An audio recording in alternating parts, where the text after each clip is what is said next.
नाज़रीन आदाब, आप देख रहे हैं INN चैनल। मैं हूं शेख अहमद अली। आज की ख़ास बात में हम देखेंगे कई अहम कौमी और बैनुल अक़वामी ख़बरें। सबसे पहले बात महंगाई की। 1 अप्रैल यानी जुमेरात से रोज़मर्रा के इस्तेमाल में आने वाली चीज़ों में महंगाई का तड़का लगने वाला है। नए माली साल में दूध, बिजली, एयर कंडीशनर, मोटरसाइकिलें, स्मार्टफोन और हवाई सफ़र महंगा होने जा रहा है। नए माली साल में इलेक्ट्रॉनिक आलात की कीमत में भी इजाफा होगा। आइए जानते हैं कि 1 अप्रैल 2021 से किन चीज़ों की कीमतें बढ़ रही हैं, जिसकी वजह से आम आदमी को महंगाई का जोर का झटका लगने वाला है। टीवी।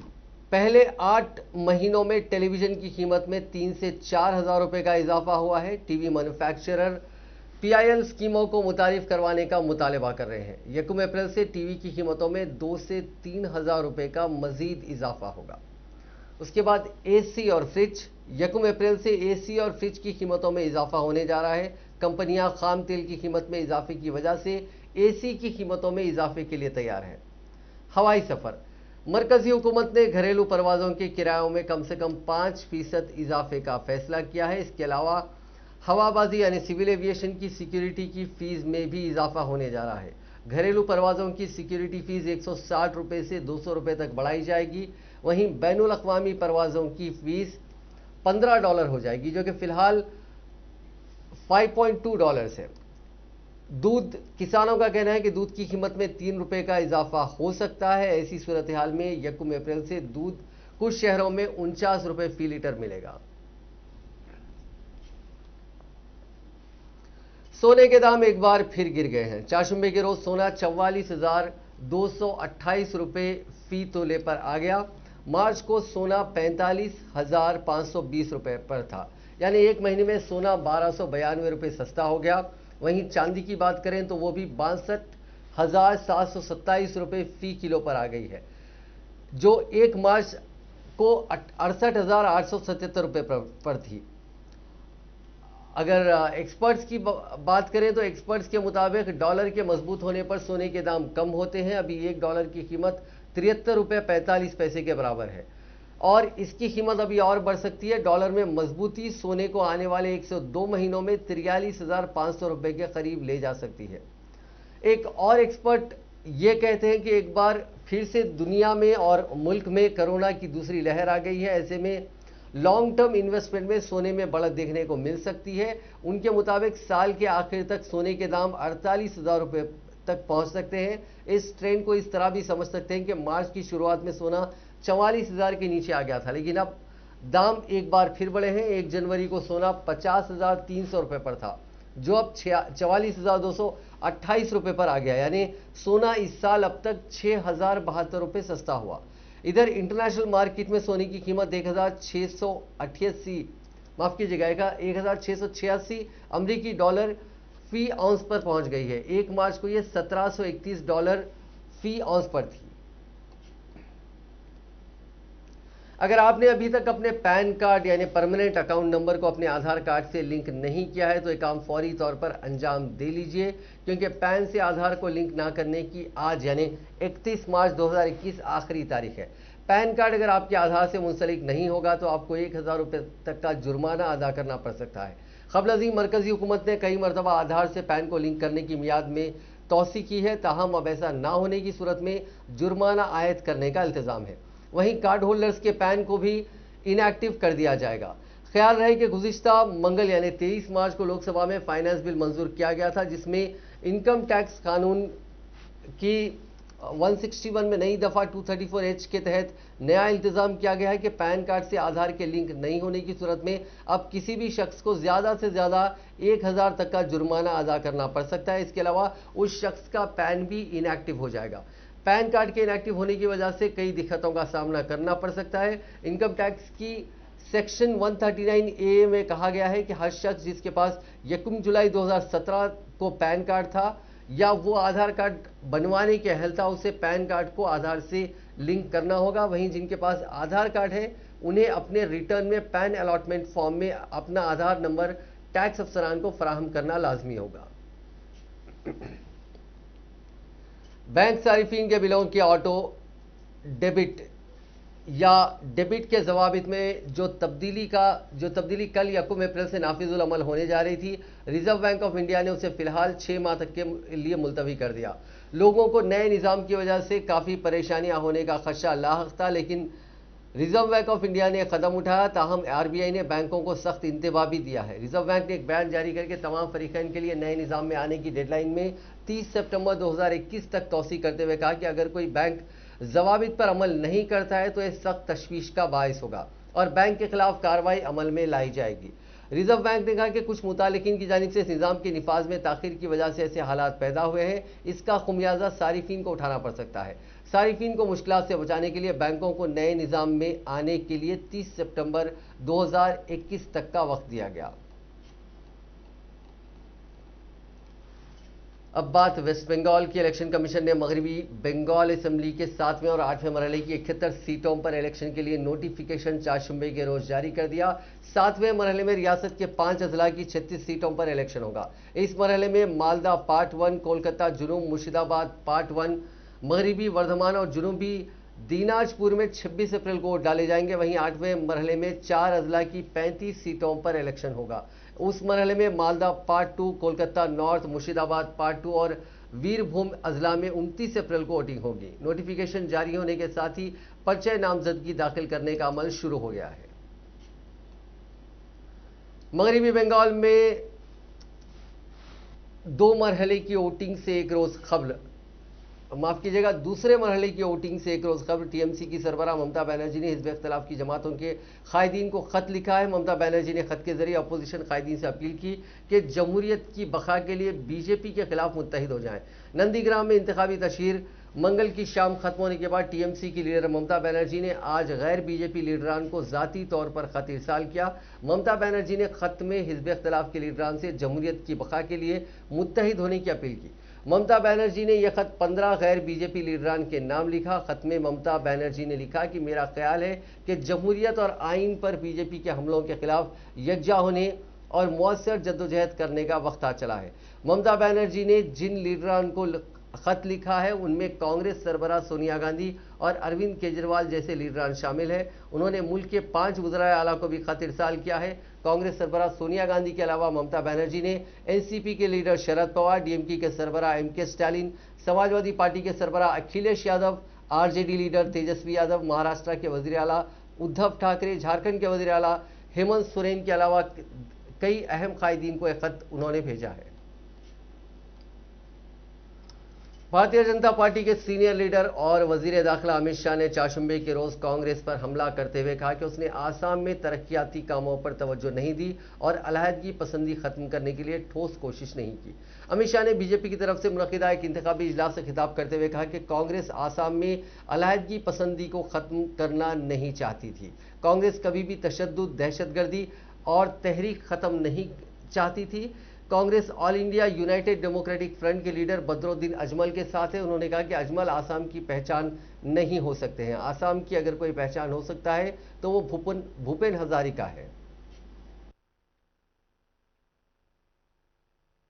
कांग्रेस की सरकार थी, असम ने देखा है आंदोलन के युग।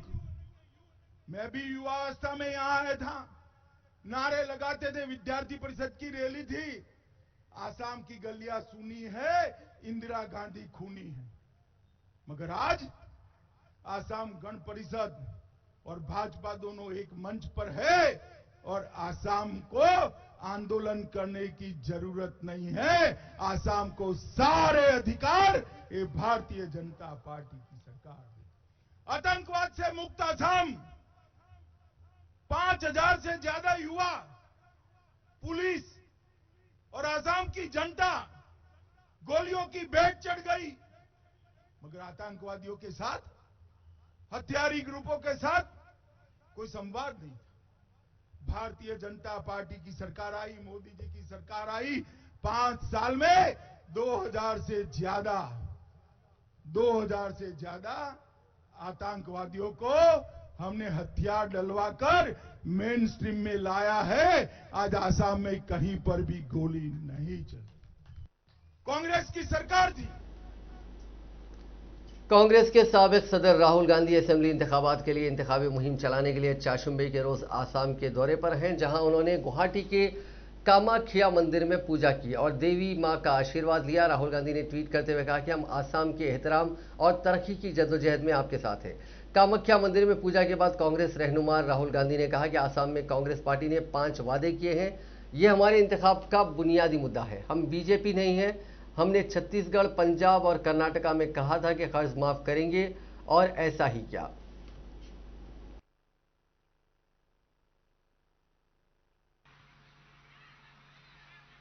छोटे और मिडिल साइज कंपनी को जो चलाते हैं उनसे बात की और उनसे पूछा, भैया देखिए आप बताइए आसाम के लिए क्या करना चाहिए। और इन मीटिंग्स में आपने हमें बताया, सीएए के बारे में बताया। आपने कहा देखिए असम में हम सीएए नहीं चाहते, और फिर आपने समझाया आप इसके खिलाफ क्यों हो। आपने कहा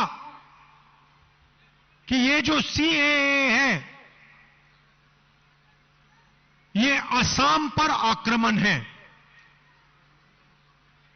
ये असम को तोड़ने का, जलाने का, नफरत फैलाने का तरीका है, हमें ये नहीं चाहिए। ये आपने बोला, हमने सुना।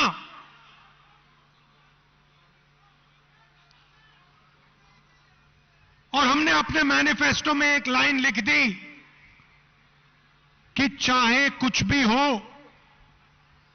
असम की जनता ने हमें कहा है हमें सीएए नहीं चाहिए, तो दुनिया की कोई भी ताकत असम में सीएए को नहीं ला पाएगी। खत्म।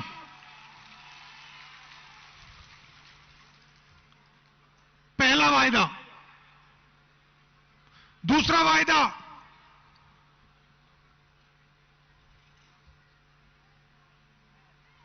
हिंदुस्तान में सबसे ज्यादा बेरोजगारी असम में है। पहले नंबर पे असम के युवा आगे पीछे रोजगार ढूंढने निकलते हैं, मिलता नहीं है।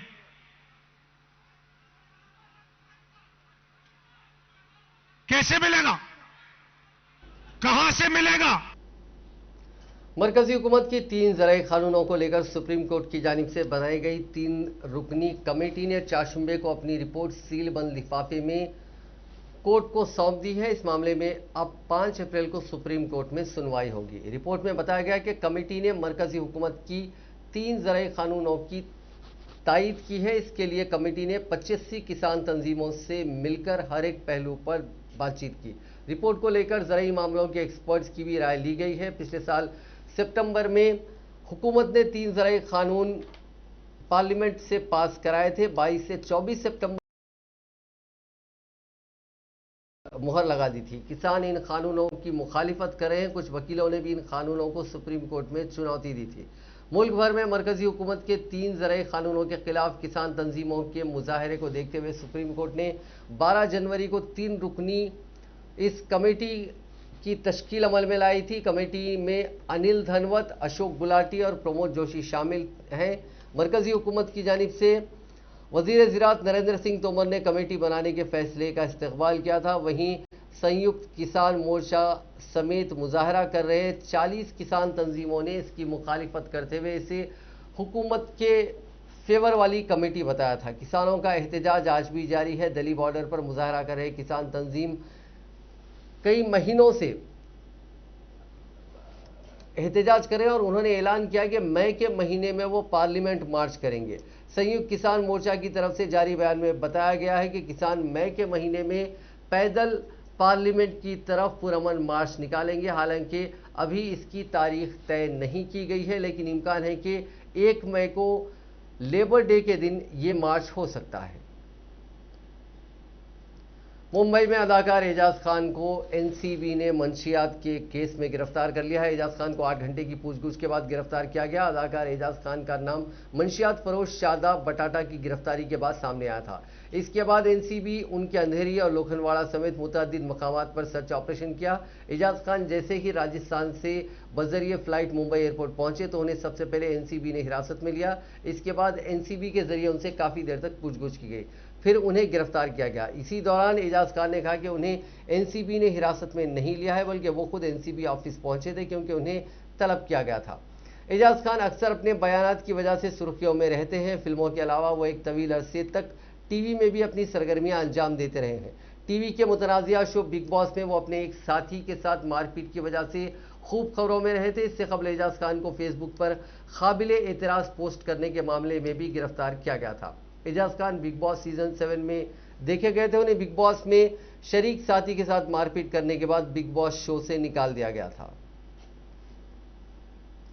इशरत जहां एनकाउंटर मामले में सीबीआई की खुसूसी अदालत ने एक अहम फैसला सुनाते हुए क्राइम ब्रांच के 3 मुलजिम पुलिस अफसरान तरुण बारोट, अंजू चौधरी और गिरीश सिंघल को तमाम इल्जामात से बरी कर दिया। तीनों पुलिस अफसरान को बरी करते हुए अदालत ने कहा कि इशरत जहां लश्कर तैयबा की दहशतगर्द थी।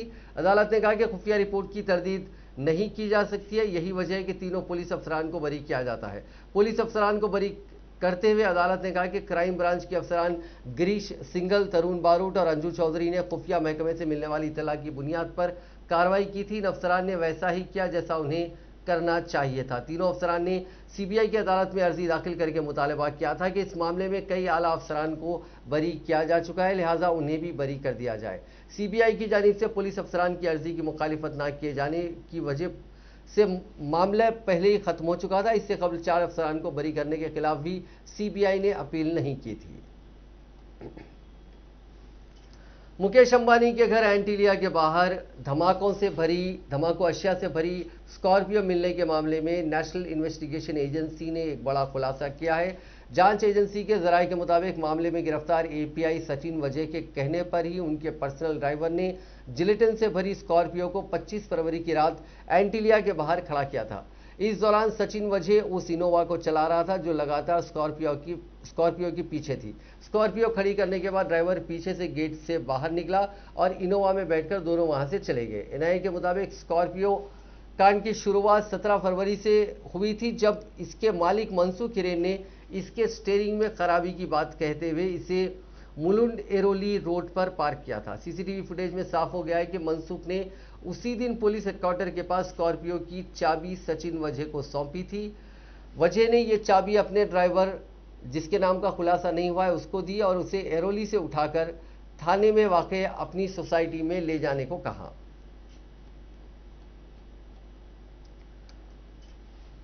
हुकूमत ने फलों और सब्जियों को ज़ाया होने से बचाने, बरामदात में इजाफे, रोजगार के मौके फराहम करने और काश्तकारों को अपनी फसलों की मुनाफा बख्श कीमत फराहम करने के पेश नज़र फूड प्रोसेसिंग इंडस्ट्री के लिए पैदावार पर मबनी तरगीबी स्कीम पीएलआई को मंजूरी दे दी है। वज़ीर-ए-आज़म नरेंद्र मोदी की ज़ेर सदारत 4 जुम्मे के रोज़ मुनक़िदा काबीना के इजलास में इस स्कीम के लिए 10,900 करोड़ रुपए की सब्सिडी फराहम करने की तजवीज़ को मंजूरी दी गई है।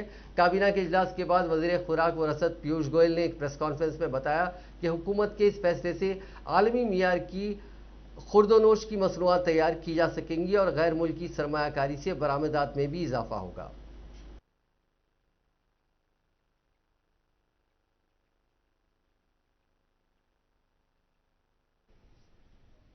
इंसेंटिव या सब्सिडी के रूप में देने को मंजूरी प्राप्त की और मैं समझता हूं कि जो 2021 ये वर्ष आज पूरा हो रहा है उसको एक बहुत अच्छी तरीके से हमने विराम देने का निर्णय कि इस वर्ष को अभी विराम देके आगे कैसे उत्साह के साथ भारत तेज गति से प्रगति करे, भारत किसानों के लिए विशेष करके आगे आने वाले वर्षों में नए आमदनी बढ़ाने के तरीके ढूंढे। उसके लिए ये निर्णय लेके एक fitting tribute to our farmers, fitting tribute to the annadatas, जिन्होंने कोविड वर्ष होने के बावजूद इस देश में जो उपज है कृषि क्षेत्र की, उस उपज को बढ़ाया है। 3-3.5% एग्रीकल्चरल सेक्टर में इस वर्ष में बढ़ोतरी होगी कोविड के बावजूद, और ये दर्शाता है कि हमारे किसानों में कितनी क्षमता है, कितना तेज है और किस प्रकार से वो बाधाओं के बावजूद, तकलीफों के बावजूद देश को आत्मनिर्भर बनाने में अपने योगदान लगातार देते आ रहे हैं। स्वाभाविक रूप से नए कृषि कानून जब पास हुए तब एक विशेष जो हम सबके मन में चिंता थी वो थी कैसे किसानों की आमदनी बढ़ाई जाए और क्या नए मार्ग खोले जाएं जिससे किसानों की आमदनी बढ़ सकती है। और आपने देखा होगा, और दुनिया भर में कोरोना वबा से हालात बिगड़ते जा रहे हैं। दुनिया में पिछले 24 घंटों में 5,40,713 मुतासरीन मिले। इस दौरान 10,854 लोग ठीक भी हुए। माफ कीजिएगा, 10,854 लोगों की मौत हुई। अब तक 12 करोड़ 87 लाख लोग कोरोना की चपेट में आ चुके हैं। इनमें से 10 करोड़ 39 लाख लोग ठीक हो चुके हैं, जबकि 28,15,000 मरीजों की मौत हो गई है। 2 करोड़ 20 लाख ऐसे मरीज हैं जिनका अब भी इलाज चल रहा है। इनमें 95,823 मरीजों की हालत तशवीशनाक है। गुज़िश्ता 24 घंटों के दौरान हिंदुस्तान में कोरोना वायरस के केसेस में मामूली कमी दर्ज की गई और यह तकरीबन 53,000 है। मरकजी वजारत सेहत की जानिब से चारशंबे के रोज जारी आदाद शुमार के मुताबिक गुज़िश्ता 24 घंटों के दौरान कोरोना वायरस के 53,480 नए केसेस सामने आए।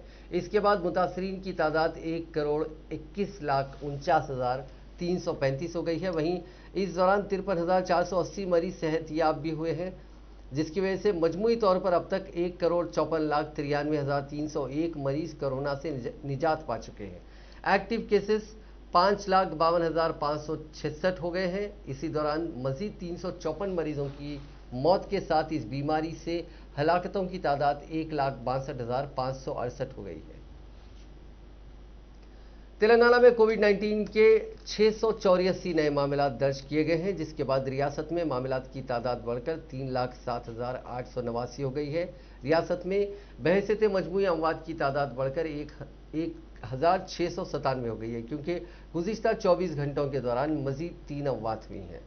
GHMC के हुदूद में 184 नए मामला दर्ज किए गए हैं। बकिया मामलात रियासत के दीगर अजला में दर्ज किए गए हैं। दिन ब दिन कोरोना वायरस की सूरत हाल बद से बदतरीन होती जा रही है। रियासत तेलंगाना में वायरस से मुतासिर होने वालों की तादाद में इजाफा देखा जा रहा है, लेकिन अफसोस की बात यह है कि हुकूमत की जानिब से सिर्फ वाज़ो नसीहत की जा रही है, अमली इक़दामात का फुक़दान नजर आता है। हुकूमत की जानिब से सिर्फ दूसरी लहर का इंतबाह देते हुए अवाम को एहतियाती इक़दामात पर अमलावरी का मशवरा दिया जा रहा है। मास्क इस्तेमाल ना करने पर जुर्माने आयद करने की धमकी दी जा रही है। लेकिन दूसरी लहर से निपटने के लिए क्या इक़दामात किए गए हैं, कितने हॉस्पिटल्स में उसकी तैयारी की गई है, इस सिलसिले में कोई इक़दामात नहीं किए गए। मौजूदा हालात को देखते हुए ये कहा जा सकता है कि हुकूमत के पास दूसरी लहर से निपटने का कोई एक्शन प्लान नहीं है। साबिक़ में ग्रेटर हैदराबाद में कोरोना से मुतासिर होने वालों की सहूलत के लिए कंट्रोल रूम्स कायम किए गए थे, जो अब काम नहीं कर रहे हैं। कोरोना से मुतासिर होने वालों को एक बार फिर बेयारो मददगार छोड़ दिया गया। ना ही उनके इलाज के लिए मुनासिब इंतजाम किया जा रहा है और ना ही सरकारी दवाखानों में इलाज का माकूल इंतजाम किया गया। वायरस से मुतासिर होने वालों को होम आइसोलेशन का मशवरा देकर भिजवा दिया जा रहा है। गांधी हॉस्पिटल, जिसे साबिक़ में मुकम्मल कोरोना के इलाज के लिए मख्तस किया गया था, अब इसे पूरे तौर पर कोविड हॉस्पिटल में तब्दील नहीं किया गया है। हालांकि दूसरी लहर तेजी के साथ फैल रही है। कोरोना का इलाज इस कदर महंगा है कि खानगी दवाखानों में इलाज आम आदमी के बस की बात नहीं है। वहां रोजाना हजारों रुपए का खर्च होता है। हालांकि हर दिन करीब कोरोना के 500 केसेस सामने आ रहे हैं, लेकिन माना जा रहा है कि आदादोशुमार सिर्फ सरकारी दवाखानों से रुजू होकर टेस्ट करवाने वालों के, जबकि खानगी हॉस्पिटल्स में जेर इलाज कोरोना के मुतासरीन को इसमें शायद शामिल नहीं किया गया। 10 से 20 साल की उम्र के अफराद ज्यादा तौर पर मुतासिर हो रहे हैं। हाल ही में जितने मरीजों को देखा गया वो तमाम सांस लेने की तकलीफ से दो चार पाए गए। सेकेंड वेव के दौरान 80 से 90% मरीजों में किसी भी तरह के अलामात नहीं देखी जा रही हैं। सिर्फ 10% मुतासरीन में ही सर्दी, खांसी, बुखार जैसी अलामात नजर आ रही हैं। इनमें से निस्फ अफराद का कोरोना का टेस्ट नहीं करवा रहे हैं और बाज लोग टेस्ट करवाने के बाद पॉजिटिव रिपोर्ट आने के बाद उसे नजरअंदाज करते हुए अपने आप को यह तसल्ली दे रहे हैं कि उनमें कोरोना की कोई अलामात ही नहीं है और वो आम लोगों के साथ घुल मिल रहे हैं। ये महज उनकी खुशफहमी है, क्योंकि उनमें भले ही कोरोना की अलामात ना हो, लेकिन वो दूसरों को कोरोना मुंतकिल करने का जरिया यानी कोरोना स्प्रेडर साबित हो सकते हैं। जिस वक्त रियासत में पहली लहर जारी थी, उस वक्त कोरोना का टेस्ट करवाने के बाद लोगों को एम्बुलेंस के जरिए इलाज के लिए हॉस्पिटल मुंतकिल किया जा रहा था। उनके अरकान खानदान को होम क्वारंटाइन किया जा रहा था, उनके टेस्ट किए जा रहे थे, उसके साथ ही साथ उनकी कॉन्टैक्ट लिस्ट देखी जा रही थी। लेकिन अब ऐसा कुछ नहीं किया जा रहा है।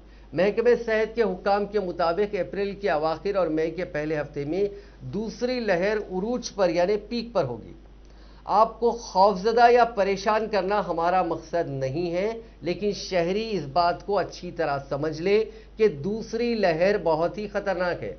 ऐसे में लोगों को चाहिए कि वो पूरी तरह से एहतियात करें, क्योंकि अगर वो इस वायरस से मुतासिर हो जाते हैं तो परेशानी सिर्फ उन्हें और उनके घर वालों को होगी। हो सकता है उनका इलाज हो जाए, लेकिन इलाज के अखराजात बर्दाश्त करने के लिए शायद उन्हें अपनी पूरी जमा पूंजी या जायदाद से महरूम होना पड़ सकता है, क्योंकि हुकूमत सिर्फ बयानबाजी कर रही है और अवाम को उनके हाल पर छोड़ दिया गया है। साबिक वज़ीर आज़म HD देवेगौड़ा और उनकी अहलिया दोनों कोरोना वायरस से मुतासिर पाए गए। उन्होंने खुद ट्वीट करके इतला देते हुए बताया कि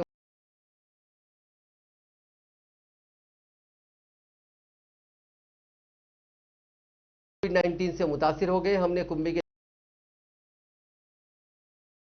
मैं गुजारिश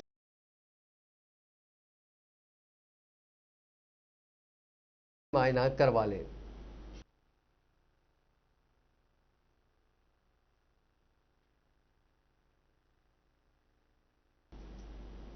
कोरोना वैक्सीन बना रही फार्मा कंपनियां फाइजर बायोएंटिका ने दावा किया है कि उनकी वैक्सीन 12 से 15 साल के बच्चों पर 100% इफेक्टिव है। एक रिपोर्ट के मुताबिक कंपनी ने चारशंबे को एक बयान में कहा कि अमेरिका में 2250 बच्चों पर किए गए फेज 3 ट्रायल्स में यह 100% असरदार रही। दूसरा डोज देने के 1 महीने बाद उनमें बेहतर एंटीबॉडीज रिस्पॉन्स देखने को मिला। कंपनी इस डेटा को US food and drug administration को सौंपने पर गौर कर रही है, ताकि जल्द से जल्द वैक्सीन को इमरजेंसी यूज की मंजूरी मिल सके।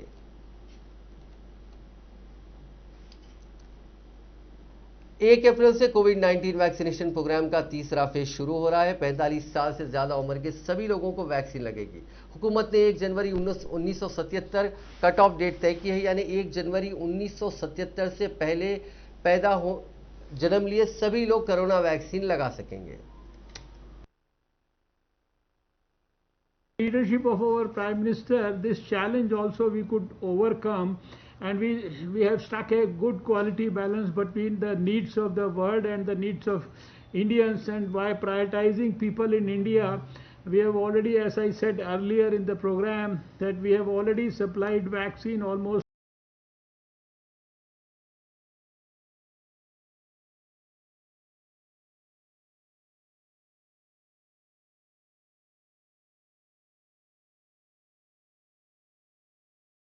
Mr. Narendra Modi.